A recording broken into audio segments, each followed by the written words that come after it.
Mahal na mahal kita, Courtney.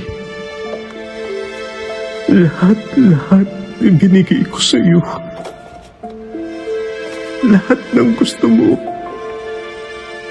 nakakamit mo.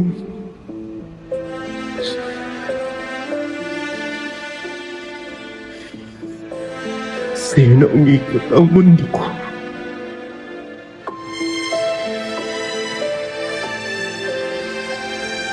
Ikaw na naging buhay ko.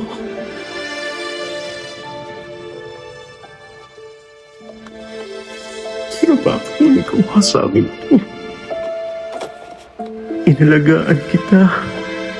Inaruga gaya ng naisin mo. Bakit, Bertie? Napakasakit. Sobrang sakit ng ginawa mo. Hindi ko kaya. Hindi ko kayang mawala ka, Bertie. Boss, wala atang tao rito eh. Kanina pa ako doorbell. Wala lumalabas. Nandyan lang yan, Tom. Baka ayaw lang nila lumabas. Curty! Lumabas ka dito, Curty! Curty, lumabas ka! Curty! Curty, Oh, ayan. dyan! Nanggaling na tayo sa presinto. Nakapag-report na tayo. Kaya pag may nanggulo sa atin, isang tawag ko lang daw sa kanila, pupunta na sila sa bahay, ha? Oo. Curty! Curty, lumabas ka dyan! Curty! Curty, lumabas ka dyan! Si Marvin! Curty! Nandun sa tapat ng bahay. Curty, lumabas ka! Teka, tatawagan ko lang yung pulis. Sige na, pumunta na kayo. Bilisan nyo. Nanggugulo dito sa labas ng bahay. Bilisan nyo na. Curty! Parang awa mo na lumabas ka na! Boss, ayun na pala sila eh. Curty! Curty, halika na mo. Ano ginagawa mo dito? Hayaan nyo na kami. Curty, umuwi na tayo. Hindi ka kailangan ni Curty. Umalis ka dito. Hindi ako naggugulo. kayo. Curty, iuwi ko na si Curty. Bakit? Iuwi mo si Curty? Para ano? Bababuhin mo ulit siya? Kawawa nyo na. Hayaan yung pag-usapan naming dalawa to. Labas na kayo dito. Curty, halika na. Hindi. Tumigil ka na. Tsaka tigilan mo nga kami, Marvin. Tama ang hinala ko. Kasabwat mo itong lalaking to. Di ba tama ako? Nakita ko kayo. Inabutan mo pa ng pera si Tom para paghiwalayin sila ni Curty. Di ba tama ako? Maintindihan mo naman ako eh. Pareho tayo ng nararamdaman. Hindi tayo pareho, Marvin. Hindi tayo pareho. Dahil ako, totoo ako magmahal. Pero ikaw, nanggagamit ka. Bakit? May alam ka ba sa pagmamahal ko kay Curty? Wala kang alam.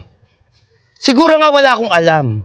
Pero sa ginagawa mo kay Curty, sobra-sobra! Mahiya ka naman sa sarili mo! Ako alas hanggat hindi ko siya kasama! Tumigil ka na! Curty, halika na. Ayoko. Halika na sabi! Ba't ako sasama sa'yo? Curty, buwi na tayo! Hindi na tayo! Umalis ka na dito, Marvin! Ayari. Oh, yan na! Yan! Ito pa yung isa! Iuwi ko lang si Curty! Curty! Ayoko na. Tigilan mo na ako. Layuan mo na ako. Doon ka sa presinto. Narinig mo yun? Ayaw na sumama sa'yo ng bata! Halika na. Kunin niyo yan! Napakasama mo! Lumayas ka na dito!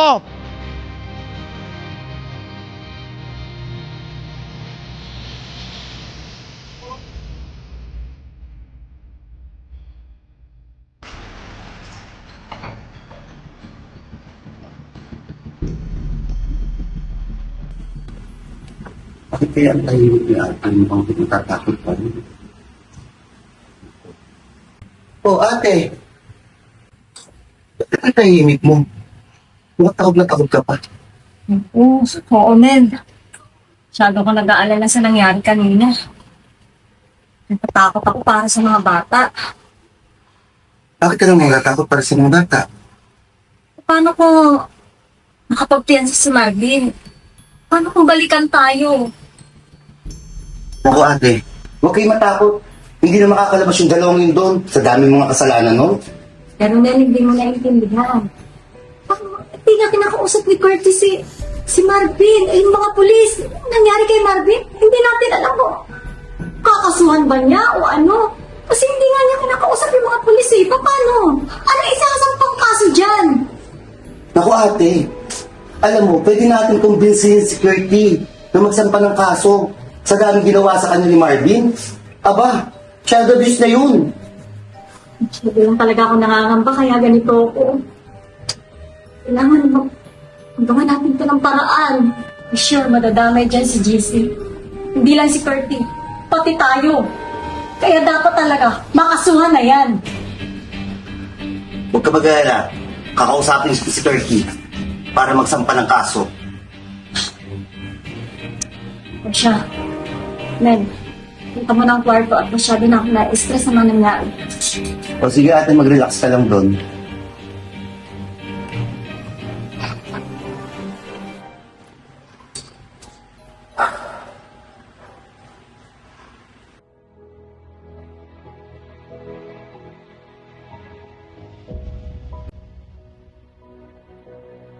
Be, tignan mo itong buko. Ganda. Maganda ba? Bagay ba sa akin? Be, tignan mo nga. Ba't parang malungkot ka? Iniisip mo pa rin ba yung kanina? Oo, be. Iniisip ko pa rin yung kanina. Hindi pa rin ako makapaniwala na nangyari kay Marvin yun. Naawa ako sobra sa kanya kasi natulungan niya naman ako. Naging maayos naman yung buhay ko sa kanya. Be, huwag mo sisihin yung sarili mo. Nagkamali ang Tito Marvin mo, kaya dapat niya yung pagbayaran mo. Siguro na ba, nabayaran mo na yung mga utang na loob mo sa kanya? Huwag ka nang ganyan. Nandito lang ako, okay? Hindi kita iiwan. Hindi kita pababayaan. At hindi kita iiwan. At hindi mo na rin mararanasan ang mga bunot na nangyari sa'yo.